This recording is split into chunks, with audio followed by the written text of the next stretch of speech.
संत होते हैं, वो केवल गुरुजन हो सकते हैं। नारद जी ने दया की और उससे पूछा तुम कहाँ भाग रहे, क्यों परेशान हो, क्या टेंशन है? जयंत ने कहा मैंने सीता जी के चरणों में चोंच मार दी है, राम का बाण मेरे पीछे पड़ गया है और तीनों लोगों में मुझे कहीं आश्रय नहीं मिला। नारद ने कहा तो अब कहाँ भाग रहे हो?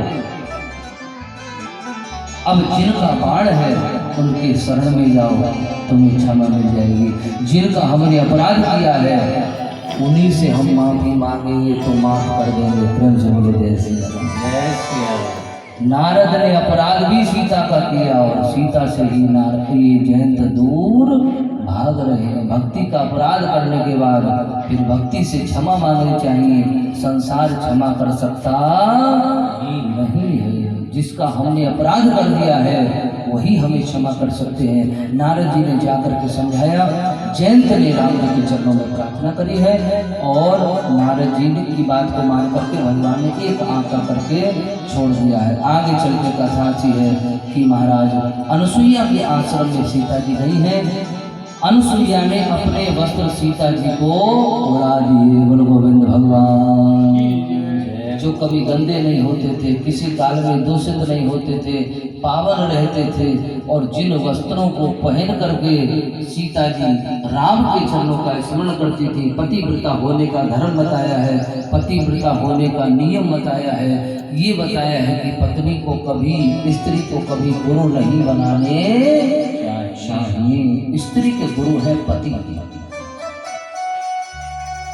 स्त्री को अपने पति को गुरु मानना चाहिए, लेकिन पति के गुरु नहीं है तो उस स्थिति में कई माता मेरे से कहती है महाराज जी हमारे पति कथा में नहीं आते और हमारे कोई गुरु भी नहीं है, क्या करें? बहुत लोगों को बुलाते हैं, बहुत मनाते हैं, लेकिन आते नहीं। हमने कहा इनके भी नहीं। क्यों? क्योंकि उन्होंने किसी जन्म में संतों को देखा नहीं है। गुरु गोविंद भगवान बोले कभी ना कभी आएंगे, कभी नहीं आएंगे।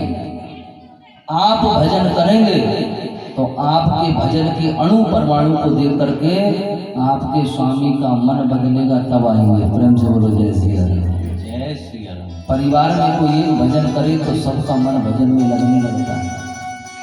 धीरे धीरे महाराज सबका मन बदलने लगता है। उस गांव का मन बदल जाता है, उस राष्ट्र का मन बदल जाता है, देश का मन बदलने लगता है।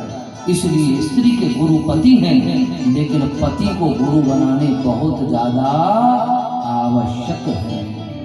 पत्नी का धर्म पति की सेवा है, लेकिन इसका मतलब ये नहीं कि साधु संतों से कोई लेना देना नहीं, देवर जेठ से कोई लेना देना नहीं, भाई बहन से कोई लेना देना नहीं, सास ससुर से कोई लेना देना नहीं।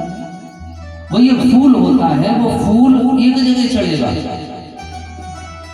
चाहे उसे शहीदों की स्थली पे चढ़ा दें, चाहे उसे किसी मंदिर की चौखट पर चढ़ा दें, चाहे उसे किसी कब्रिस्तान में चढ़ा दें, चाहे उसे कहीं भी चढ़ा दें, लेकिन वो फूल सुगंध सबको देगा।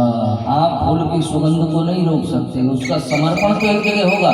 ऐसे ही पत्नी का समर्पण तो पति में होगा ही होगा, लेकिन उसे सेवा सबकी करनी चाहिए। छोटे हैं तो बेटे मानकर, बराबर के हैं तो भाई मानकर, और बड़े हैं तो अपने पिता तुल्य मान करके सेवा करनी चाहिए। स्त्री का केवल यही धर्म नहीं है, 4 प्रकार के धर्म अनुसुईया ने बताया। अब समय नहीं है, फिर कभी निवेदन करेंगे। बोलो गोविंद भगवान।